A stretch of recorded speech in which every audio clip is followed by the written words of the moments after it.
Up in the morning and out to school. The teacher is taking the golden rule. Curiosos, ¿cómo les va? Les quiero leer un par de frases a ver qué opinan ustedes. La primera, la rebeldía estalla ahora en Córdoba. Y esta otra que me encanta, los dolores que quedan son las libertades que faltan. Parece muy actual, ¿no? Sin embargo, estas frases forman parte del Manifiesto Liminar, que fue escrito en junio de 1918, hace casi 100 años atrás.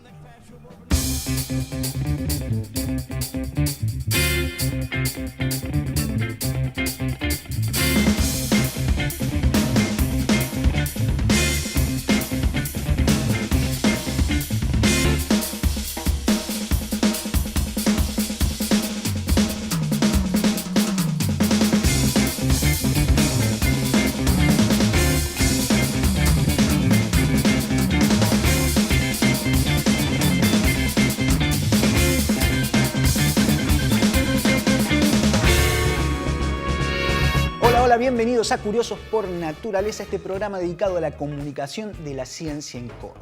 El año que viene vamos a estar conmemorando los 100 años de la reforma universitaria de la Universidad Nacional de Córdoba. Un hito histórico que nació aquí, en nuestras facultades, pero que rápidamente se extendió a otras universidades del país y de toda Latinoamérica. Vamos a ver ahora cómo nuestra universidad se está preparando para festejar estos 100 años de la reforma universitaria.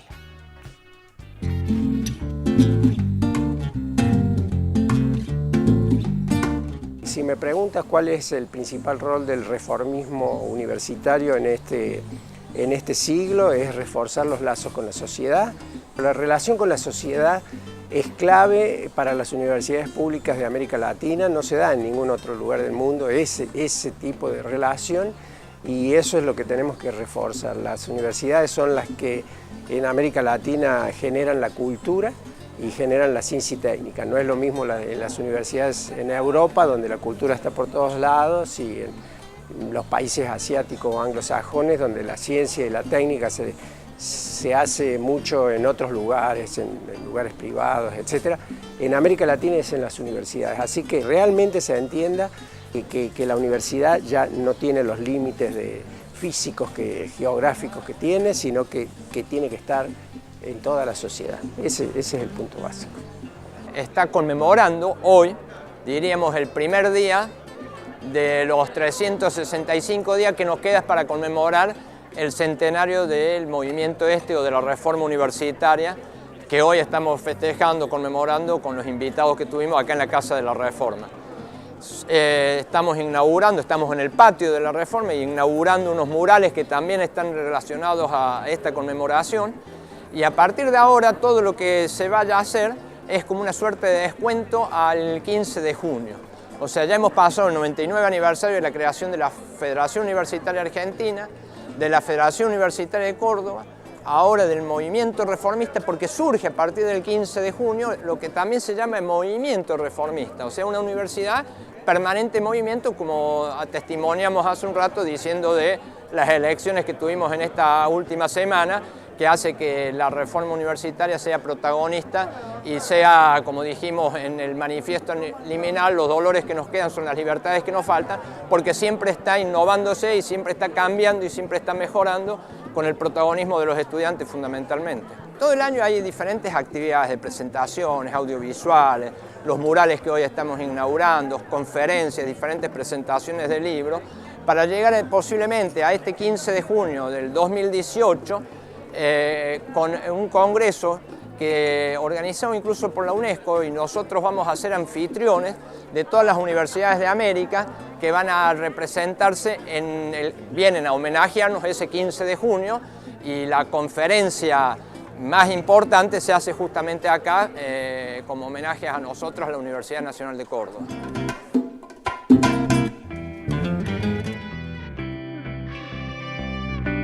Bien, escuchábamos entonces al rector y al director del Museo de la Reforma, pero llegó el momento de hacer el primer corte de nuestro programa. No se vayan, porque en el próximo bloque vamos a seguir conociendo aún más acerca de la reforma universitaria, quiénes fueron sus protagonistas, los antecedentes que llevaron a esta reforma y mucho más. No se vayan, que ya volvemos.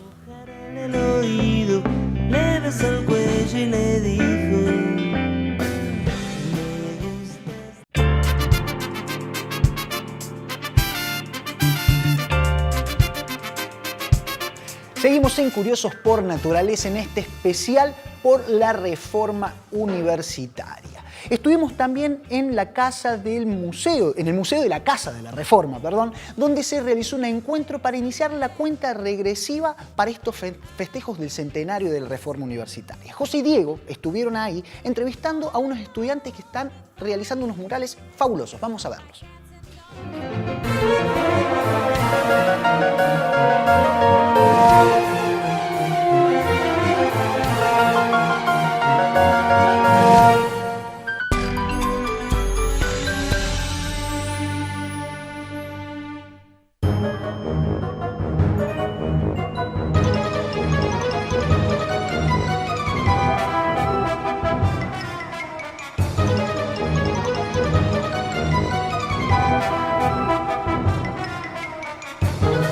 Mirá, acá está, ¿ves?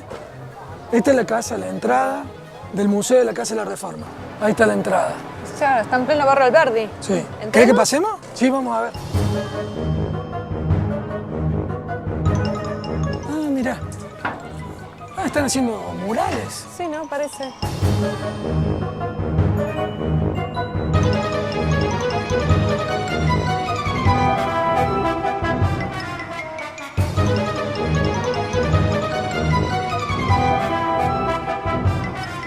Hola chicos, ¿cómo están? Hola. Estábamos ¿Cómo te va? preguntándonos qué estaban haciendo. Estamos pintando un mural por los 100 años de la Reforma. Ajá, en la reforma universitaria. De la Reforma Universitaria, sí, que son el año que viene. Nos convocaron para hacer este y otro mural allá por el tema de la Reforma Universitaria. Claro, ¿qué quisieron representar en el dibujo? Y es un mapa, es de toda la ciudad universitaria. Ujú. El mural se llama Transitando la Reforma. Nos quedamos con el tema de los lugares y los recorridos en donde pasó todo lo que fue la reforma del 18. Y un poco el trabajo del color es para recordar el pasado y el presente, por eso hay una escala de los grises al color. Acá veo que están haciendo dos murales. ¿Hay algunos otros? Sí, se llamaron a concurso para 4 y son 2 acá en el Museo de la Reforma y los otros 2 en el comedor universitario. ¿Y el comedor acá dónde estaría? Y acá, esta es la principal, y acá estaría el pabellón Argentina y acá estaría el comedor universitario. ¿Vamos, Josefina? Dale, vamos. Está bueno, ¿no? Para venir con la cámara y ver cómo van haciendo el proceso. Sí, tenemos que venir a filmarlos enteros, terminados. Dale, genial.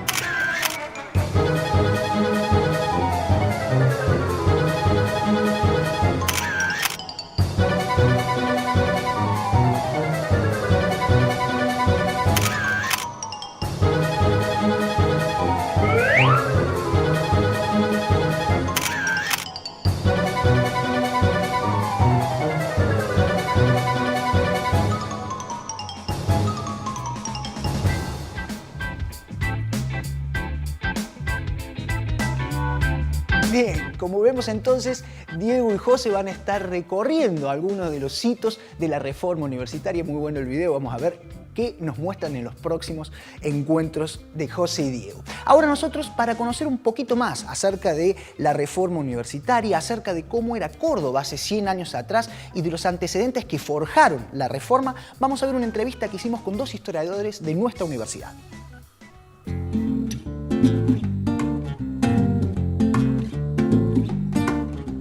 Córdoba pasaba en esa época de un poco más de 100.000 habitantes.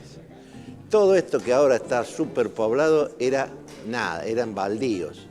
Y ahí justamente se va creando a partir del 1913, cuando se inaugura el Hospital de Clínicas, que fue uno de los ejemplos más interesantes porque era el hospital más importante de América, copiado los planos de unos que había en Europa.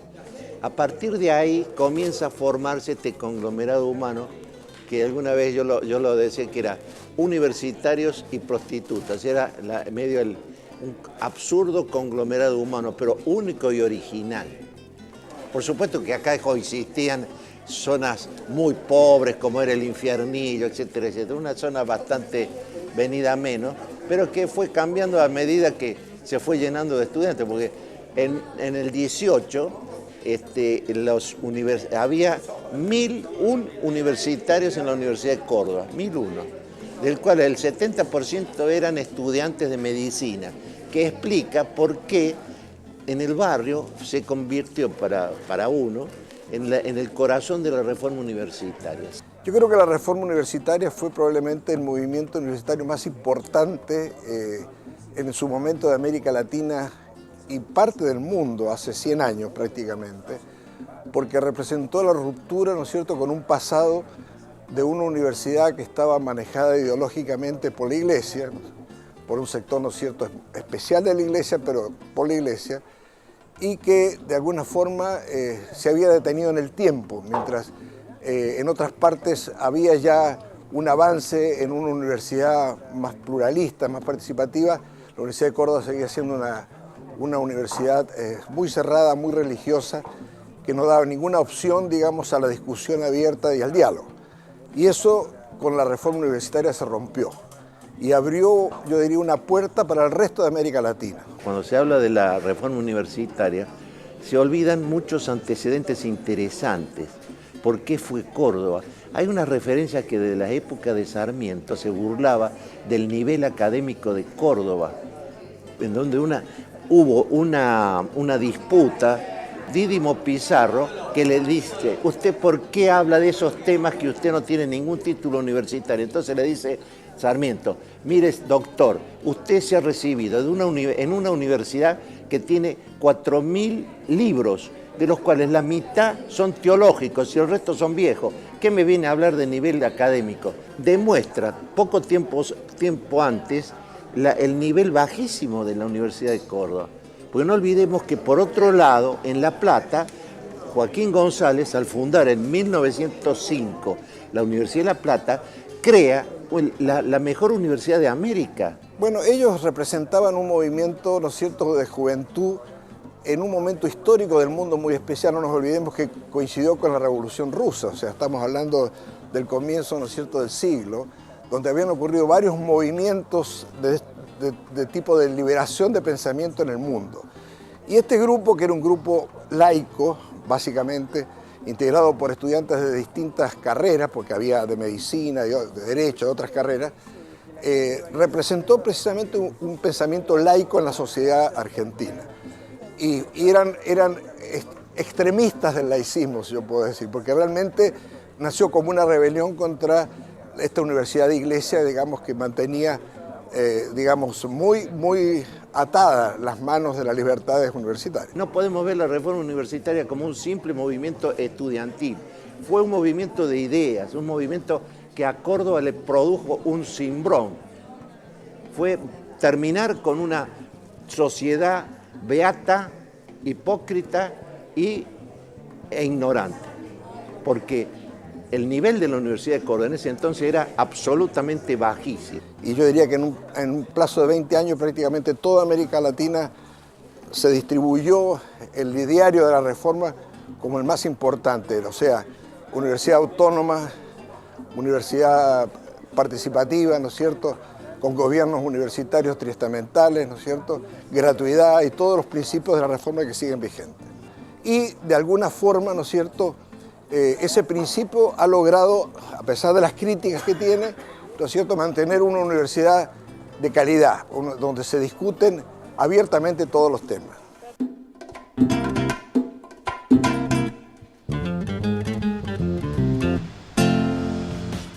Bien, escuchábamos entonces a los historiadores hablando sobre la importancia de la reforma universitaria, no solamente para Córdoba, sino para toda Latinoamérica.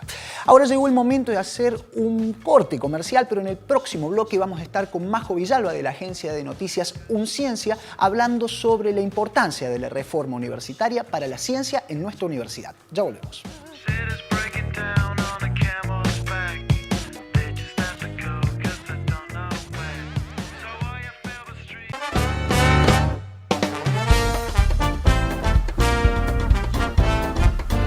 Seguimos en Curiosos por Naturaleza en este especial de la reforma universitaria. Y ya está con nosotros Majo Villalba de la agencia Unciencia, que también anduvieron por el Museo de la Reforma, ¿es así? Así es, Franco. Hola, ¿cómo te va? Muy bien. Bueno, sí, como vos decís, nosotros también estuvimos desde Unciencia en el Museo Casa de la Reforma, porque se festejaron estos 99 años de la conmemoración de la reforma universitaria, que tienen como condimento especial esto de que ya empezamos la cuenta regresiva para festejar finalmente el año que viene el famoso centenario de la reforma universitaria, que es muy importante.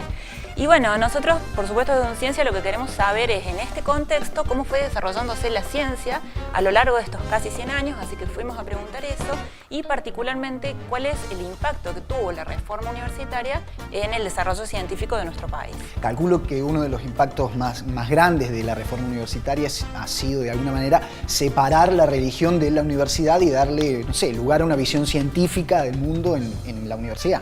Así es, Franco, eso es como vos decís, porque quizás hoy para todos nosotros es muy común esto, no nos resulta nada raro, incluso hay universidades católicas que tienen un prominente desarrollo científico. Sin embargo, en esa época, en la época de la Reforma y años antes, esto era muy difícil, era muy raro. Entonces justamente de eso estuvimos indagando, vamos a preguntarle a los especialistas y bueno, te invito a conocer qué nos dijeron al respecto. Vamos a ver entonces la nota que hicieron.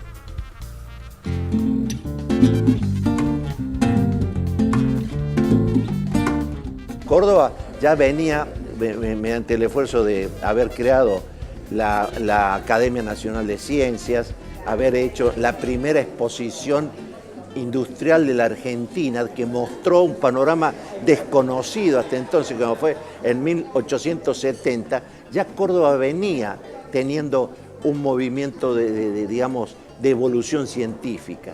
Y después vinieron otros institutos, después vino, por ejemplo, la creación de cátedras o de institutos matemáticos, de ciencias químicas y todo, entonces ya hasta vino Einstein acá. Y después se crea también en la Universidad de Córdoba, al crear las escuelas técnicas, esos profesorados cortos, o mejor dicho, tecnicaturas, que fueron permitiendo que en Córdoba se creara un grupo humano técnico que fue después utilizado para la fábrica de aviones. En un momento determinado la Argentina era el cuarto país del mundo que fabricaba aviones, a partir de 1927, cuando se crea la fábrica militar de aviones. Y después eso se desarrolla y era tal la importancia tecnológica que tenía Córdoba, que por eso se radicaron las primeras industrias automotrices aquí. Fue muy importante, fue todo un desarrollo conjunto. Córdoba en eso desarrolló digamos, un perfil mucho más moderno que otras provincias.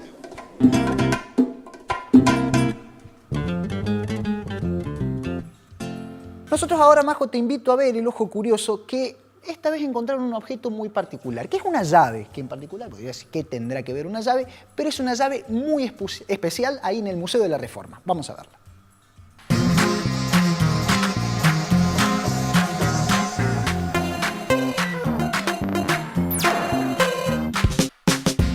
Bueno, la llave es una de las cosas más interesantes o más lindas que tenemos porque está directamente motivado a lo que pasó justamente en 1918, sobre todo el 15 de junio, el cual hoy estamos conmemorando el 99 aniversario. Cuando la elección se frustró, la elección del rector y todo eso, que Nores se acaparaba de la situación, Ismael Bordavere, que era uno de los firmantes del manifiesto, tomó todas las cosas que había ahí en las actas, las gacetas, el manifiesto y la llave simbólicamente del rectorado. No simbólicamente, tomó la llave como diciendo ahora es nuestro y se la llevó.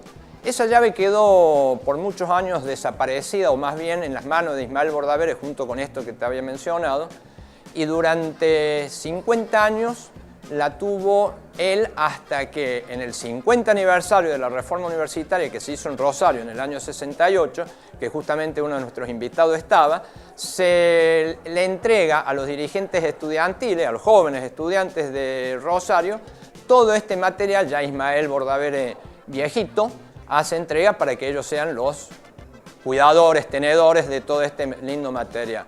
Bueno, después de muchos años eso quedó casi te diría 40 años olvidados sin nadie saber y cuando nos pusimos acá en el museo vi una vieja nota de estos jóvenes recibiendo de Ismael Bordavere, entonces seguí el hilo conductor de esto, me fui hasta Rosario y la familia de ese estudiante que era Arteaga, Gogó Arteaga, la viuda, mejor dicho, me entregó de todas estas cosas que tenemos hoy acá, y esto es como símbolo y como significado, es una de las cosas más fuertes que tenemos en el museo para que ustedes, para que los vecinos, para que los estudiantes lo vean. Recuperamos la llave del viejo rectorado que fue tomado el 15 de junio de 1918, exactamente. Sí.